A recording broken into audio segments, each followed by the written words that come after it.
오늘은 마태복음 23장 1절부터 이제 보시겠습니다.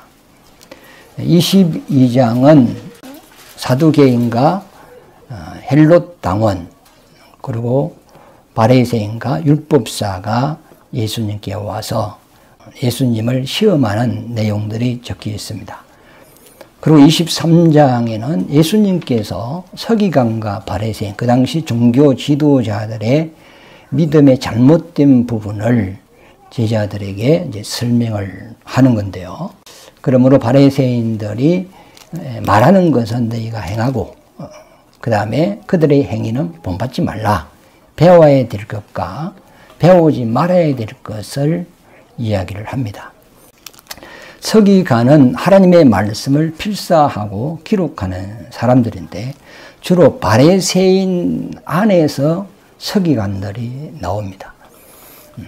그래서 이들이 성경을 어떻게 해석하느냐에 따라서 심판이 달라지거든요. 그래서 23장 13절 말씀에 보면 그들은 천국 문을 닫고 열고 하는 천국 열쇠를 가진 자다. 이렇게 표현을 하고 있습니다. 상당한 그 당시에 권위 있는 자들이죠. 그 다음에 바리새인들은 율법을 지킴으로써 어렵다함을 얻는 그런 이제 파죠.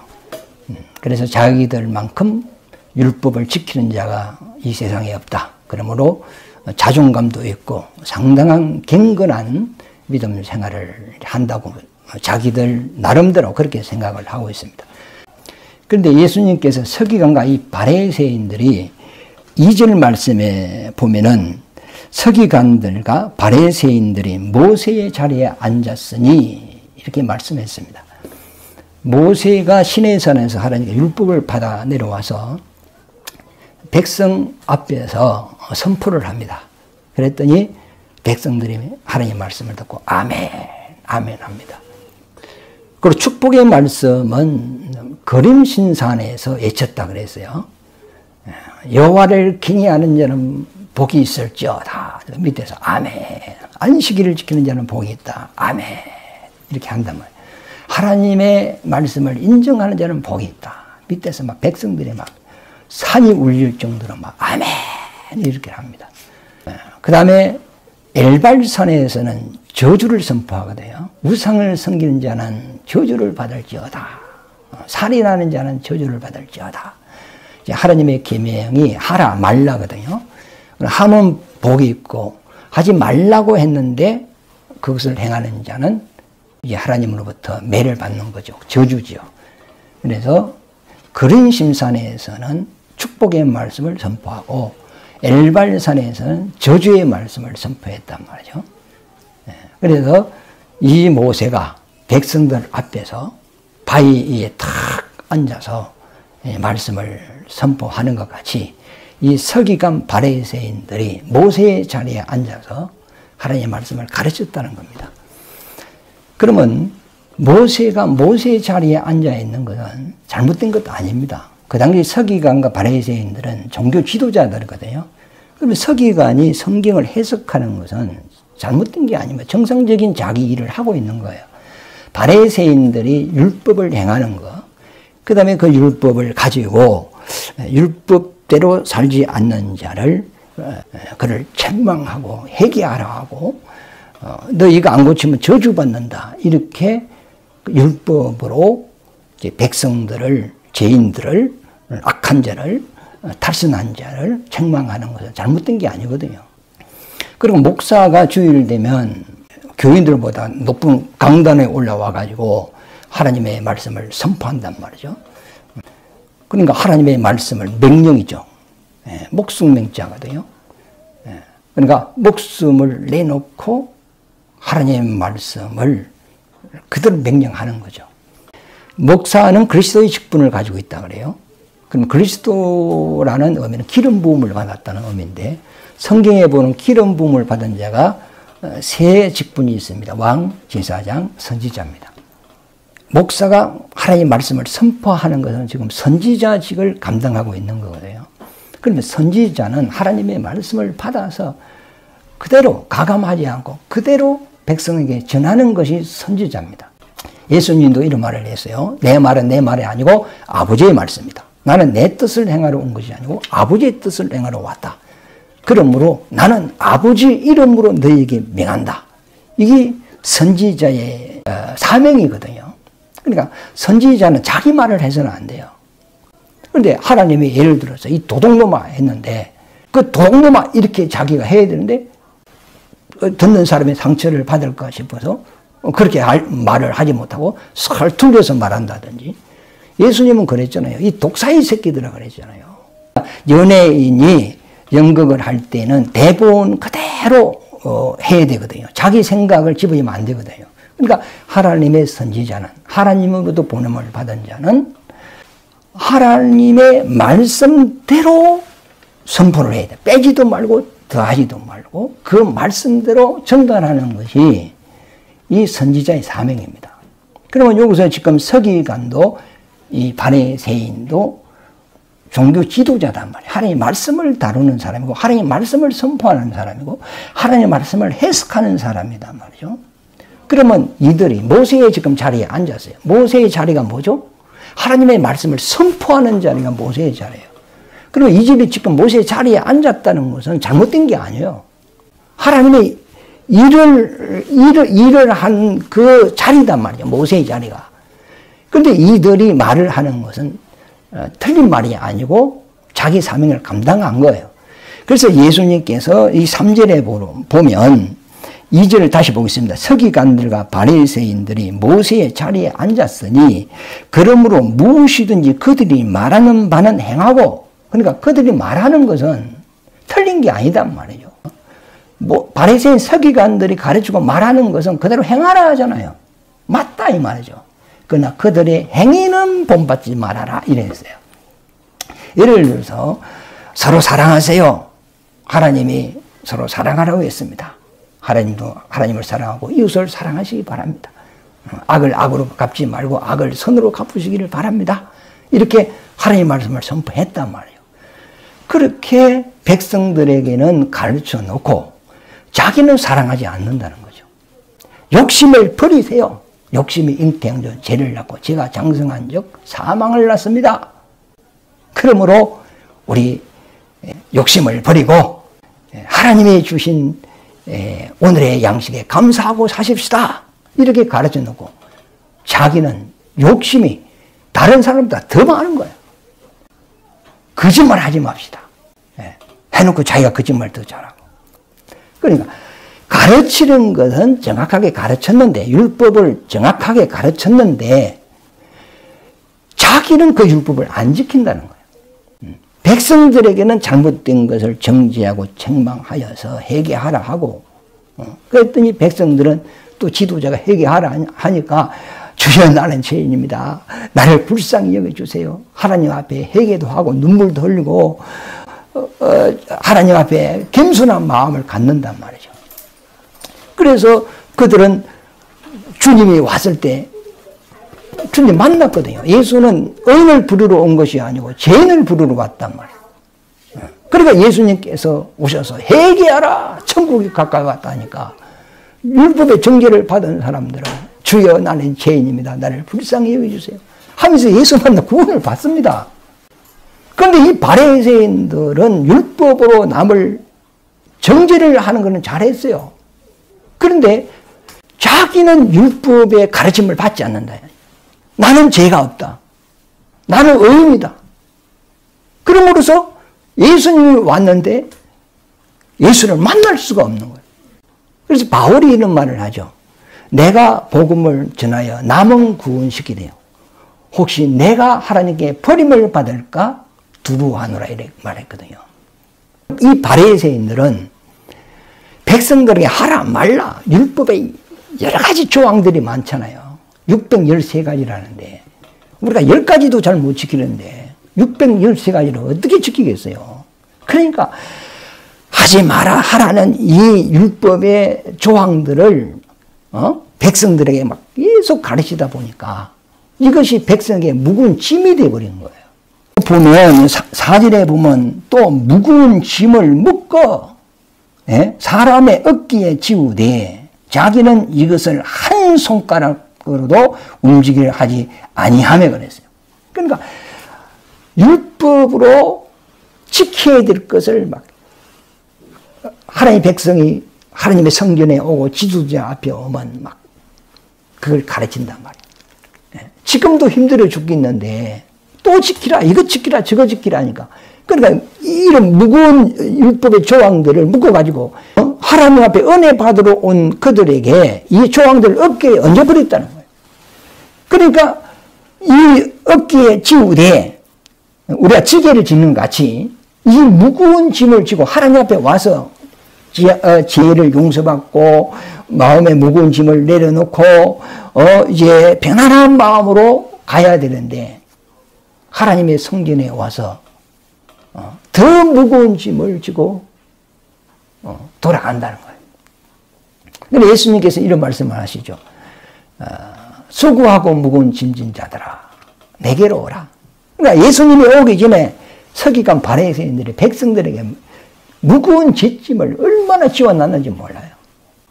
그러니까 예수님께서 그 무거운 짐을 지고 수고하고 애통하는 자들 내게로 오라. 내가 너희를 편히 쉬게 하리라. 내 짐은 쉽고 가벼우니라. 너희가 평안을 얻을 것이다 그랬거든요. 예수님 앞에 오면 예수님이 그 무리의 죄악을 예수님이 담당하고 그들에게 죄 용서와 평안을 줘서 돌려보냈단 말이죠. 그런데 바리새인 앞에 오면은 더 무거운 짐을 져버린단 말이에요.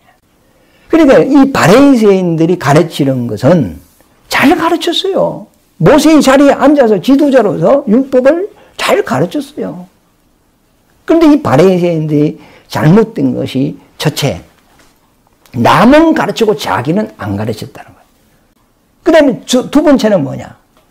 죄의 무거운 짐을 지고 온 그들에게 그 무거운 짐을 벗겨주지 못했다는 거예요. 죄를 내려놓게 해야 되고 죄를 벗어버리게 해야 되고 용서받게 해야 된단 말이에요. 율법으로 정죄하고 난 이후에 그 죄에서 벗어날 수 있는 길을 열어줘야 되는 거예요. 살인자에게 율법은 목숨은 목숨이거든요. 그 살인자가 살 수 있는 길이 있어요. 도피성으로 해 떨어지기 전에 도망가라. 그럼 뭐 산다. 그래 살인자도 살 수 있는 길을 열어놓은 거예요. 이 세상의 죄는 망가지지만 어떤 죄도 용서받을 수 있는 길이 예수 안에 다 있거든요. 이 용서받을 수 있는 길을 가르쳐주고 백성들을 그쪽으로 인도해야 되는데 율법으로 정죄할 줄은 알았지 복음을 줄 줄 몰랐다는 겁니다. 그리고 교회에 오면은 자유자, 용서받은 자, 하나님의 안식을 가질 자 이런 소망을 줘야 되는 그게 안 되거든요. 우리가 교회에서 한 3개월 동안만 율법에 정죄하는 설교만 들으면 내 마음이 병듭니다. 육체가 병들기 전에 마음이 병들어버려요. 어디에 내 몸이 부딪히면 멍드는 것 같이 율법의 책망을 들으면 내 마음에 멍이 듭니다. 그래서 무거운 짐을 지고 상처를 받고 또 마음에 고통이 있는 사람들이 교회에 와서 예수 만나서 용서받고 평안 얻고 자유 얻고 천국 소망 가지고 감사하고 찬송하고 기쁨으로 다시 일상으로 돌아가게 하는 이것이 진짜로 하나님이 우리에게 주시는 복음입니다. 병원에 가면 의사가 먼저 진단을 하잖아요. 진단을 하고 그 다음에 처방이 들어가는 거예요. 예를 들어서 진단을 해가지고 처방도 없이 진단만 하고 보내면 병원에 안 가는 게 낫죠. 반드시 처방이 있어야 된단 말이에요. 그래서 오늘 제가 말씀드리는 것은 이 서기관과 바리새인들은 그 당시 종교 지도자들 하나님의 말씀을 해석하고 가르치는 사람입니다. 그러므로 이들은 모세의 자리에 앉아서 말씀을 잘 가르쳤지만 백성들 앞에 복음을 안 줬다는 겁니다. 그러면서 5절에 보면 그들의 모든 행위를 사람에게 보이고자 하나니 곧 그 갱문 띠를 넓게 하며 옷수를 길게 하고 그랬어요. 그러니까 갱문이라고 그랬거든요. 그 인도 사람들 보면 이마에 그 동그라만 거 이게 빨간 거 하나 딱 붙이고 다닙니다. 이게 이와 마찬가지로 그 유대인들은 갱문이라 해가지고 사각 박스 조그마한 거 이런 거에다가 그 안에다가 깨알같이 이제 율법을 613가지를 써서 끈으로 이제 머리에 요렇게 묶어가지고 이제 항상 그렇게 다닙니다. 우리는 항상 하나님의 말씀이 우리에게 있다. 이런 의미거든요. 그리고 긴 옷을 입고 그 옷 밑에서는 술을 답니다. 옷술을 달죠. 우리가 피아노 같은 데 뜯게 보면은 끝단에 보면은 노란 술을 이렇게 달지 않습니까? 그러니까 성경에 보면 그 옷술, 그 청색이거든요. 청색은 생명이라는 말입니다. 그러면 왜 제사장의 그 밑에 옷술을 달게 했느냐 하면 이 술을 볼 때마다 하나님의 언약을 기억하게 하려 함이라 민수기에 그렇게 되어 있거든요. 그래서 헬류증 여인이 예수님께 와서 내가 예수님의 옷자락에 손만 대도 낫겠다 하는 믿음을 가지고 예수님의 옷을 딱 잡았단 말이에요. 그 잡은 곳이 어디냐 하면은 그 예수님 밑에 유대인들이 옷을 길게 입습니다. 그 밑에 옷술이 있단 말이죠. 근데 그 옷술을 단 의미는 하나님의 언약을 기억하며라. 그럼 이 여인은 하나님의 언약을 알고 있었어요. 그 옷술은 하나님의 언약은 청생이거든요. 생명이라는 의미다 말이에요. 예수님은 우리에게 생명주로 오시는 분이에요. 우리 죄를 용서하시고 우리를 구원하고 우리에게 하나님의 생명을 주러 오신 분이다. 이걸 이 여인이 알고 있었던 겁니다. 예수님의 옷자리에 손을 딱 떼는 순간에 헬류증 근원이 말라져 버렸어요. 병이 치료받아 버렸단 말이에요. 그럼 그 여인이 그 주님의 옷자락을 딱 잡았을 때 어떠한 믿음으로 잡았느냐 말이에요. 하나님의 언약을 믿는 믿음으로 잡았다는 겁니다. 그리고 잔치의 이자리라 그랬는데 어떤 잔치가 있을 때 손님들을 초대를 하지 않습니까? 그러면 간직이 높은 사람이 오면 주인이 안방으로 모신다든지 높은 자리로 이렇게 안내를 한다든지 이렇게 한단 말이죠. 그러니까 이 바리새인들은 항상 잔치집에 가서는 항상 상석에 앉기를 원해. 높은 자리에 앉기를 원한다고요. 그래서 이제 뭐 자리가 없으니까 저 낮은 자리에 앉으라 하면 굉장히 자존심 상하게 이제 생각하고 이 사람이 나를 어떻게 보는 거야 하면서 상당히 성질을 내고 그러거든요.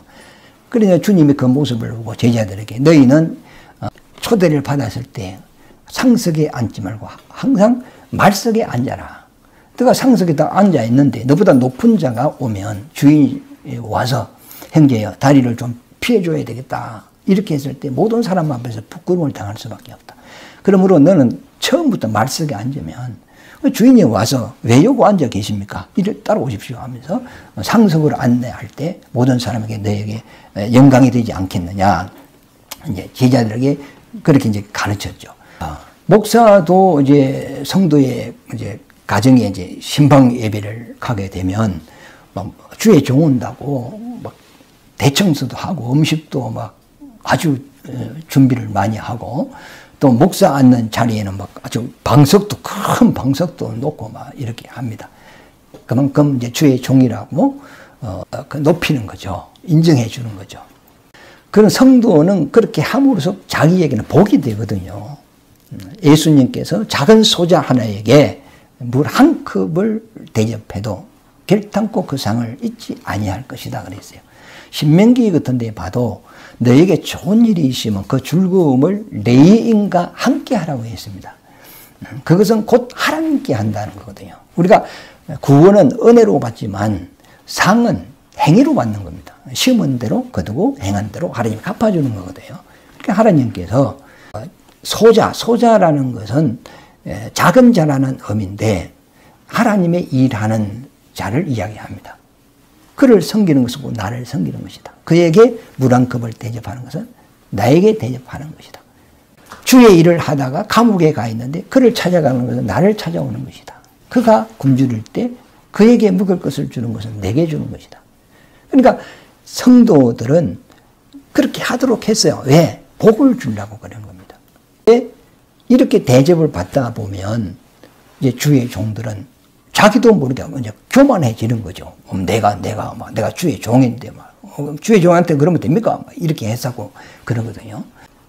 그것은 그렇게 주의 종이 성도들로부터 인정받고 대우받고 사랑받고 그것은 좋은데, 그러나 주의 종은 항상 마음에 겸손한 마음을 갖고 항상 나는 종이다. 나는 주님의 종으로서 성도를 섬기는 종이다. 내가 성도를 섬기는 것은 하나님의 말씀으로 바로 양육하여서 하나님의 뜻대로 그들을 인도해 가는 것이 내가 성도를 섬기는 것이다. 대접을 받을수록 또 인정을 받을수록 높임을 받을수록 자기를 더 낮추고 더 겸손하면서 주님의 마음으로 성도를 섬길 때 이제 목사도 이제 상이 있는 거죠. 그러면 성도는 이제 주의 종을 섬김으로써 복이 있는 것이고, 또 주의 종은 섬김을 받지만은 그것으로 교만해서는 안 되고 더 겸손하게 자기를 낮추어서 하나님께서 자기에게 맡겨준 말씀으로 성도들을 잘 양육하는 그것이 주님께 상 받을 짓이다 말이죠. 그래서 이 지금 상석의 잔치집에서는 항상 이 사람들이 높은 자리, 상석 이런 걸 줘. 그러니까 이 땅에서 영광을 다 받아버리는 거예요. 하늘에서 받을 영광이 없는 거죠. 너가 다 받았지 않았느냐? 내가 주님을 위하여 충성하고 봉사하고 큰 교회를 하고 주님 나를 모르시겠나 이거. 내 너에게 줄 게 하나도 없다는 거죠. 내가 땅에서 영광 다 받았다는 거죠. 그래서 우리가 하늘에서 하나님께 상을 받기 위해서는 더 낮추고 더 겸손하고 종의 마음으로 주님의 일을 해야 된다는 것을 이야기하고 있습니다.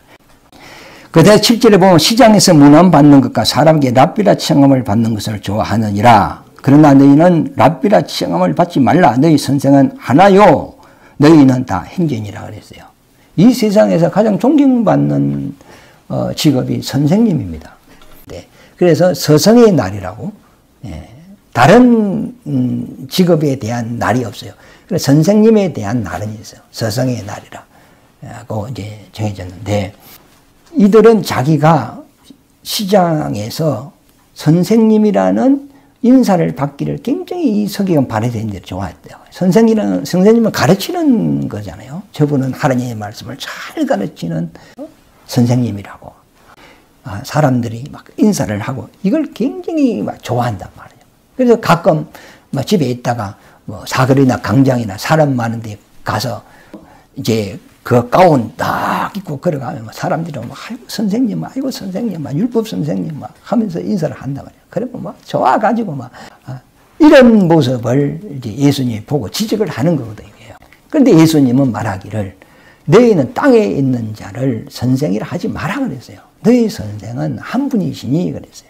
성령님이 우리의 선생님이라는 겁니다. 예수님도 이 땅에 오셔서 3년 동안 공생애 때 천국 복음을 선포를 했습니다. 12 제자가 예수님과 함께 다니면서 그 이적도 보고 막 표적이라든지 죽은 자가 살아나고 막 그리고 항상 주님은 제자들과 함께 있을 때 가르쳤거든요. 3년 반 동안 계속 가르침을 받았어요. 들어도 그 말씀이 무슨 의미인지 무슨 뜻인지 제자들은 몰랐습니다. 그리고 뭐 종교 지도자들도 예수님이 하시는 말씀이 무슨 의미인지도 몰랐고 백성들도 몰랐거든요. 그런데 예수님께서 제자에게 말을 하죠. 지금 너희가 내 말을 이해할 수가 없다는 거죠. 그러나 내가 아버지께 가서 보혜사 성령을 너희에게 보내면 그가 너희에게 내가 말한 말을 기억나게 하고 생각나게 하고 깨닫게 하고 그리고 진리 가운데로 너희를 인도해 갈 것이라 그랬어요.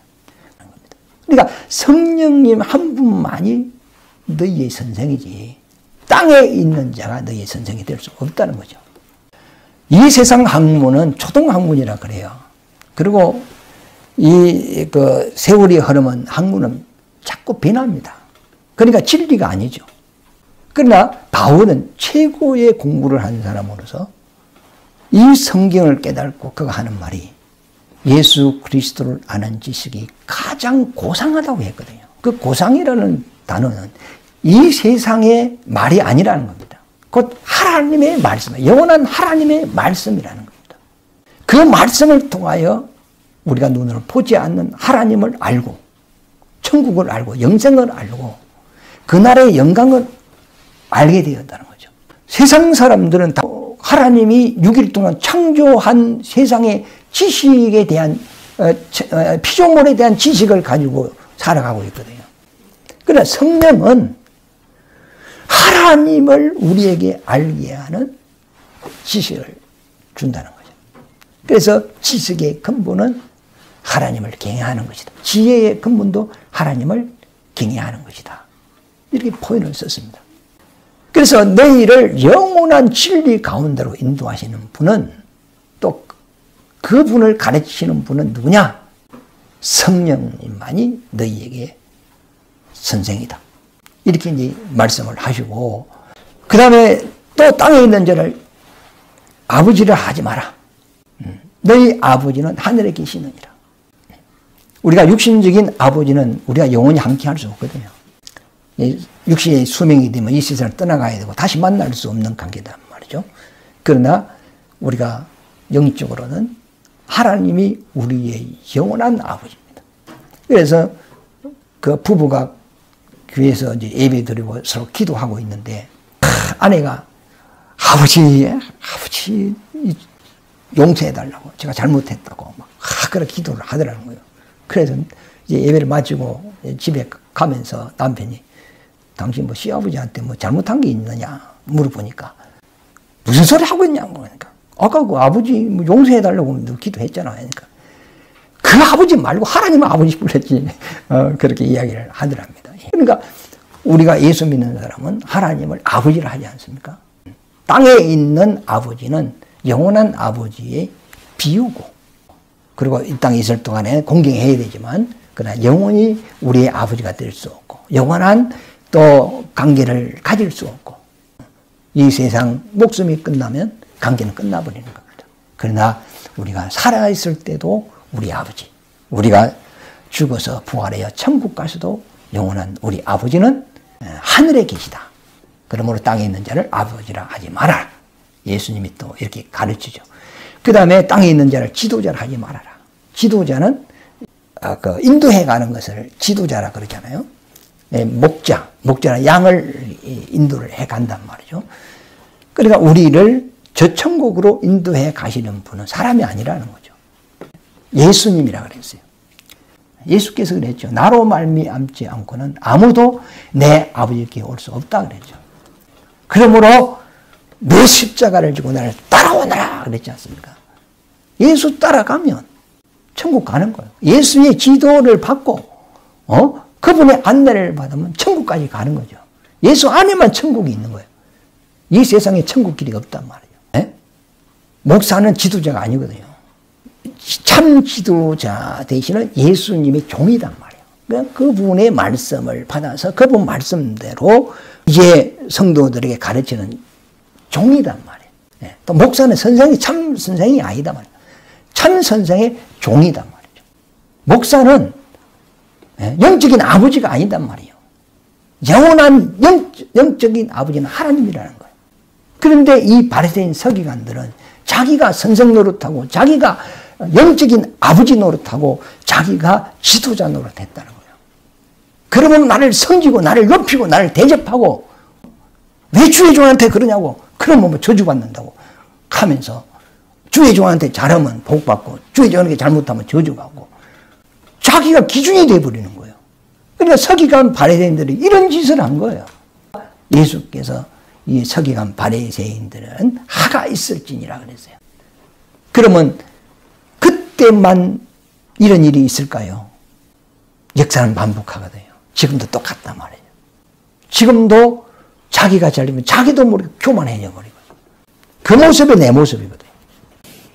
그래서 우리가 이런 성경을 보고 나는 이렇게 하지 않아야 되겠다. 예수님이 제자들을 데려다 놓고 바리새인들이 하는 잘못된 부분을 하나하나 지적을 합니다. 이는 본받지 말아라. 그들의 말은 행하되 그들의 행위는 본받지 말아라.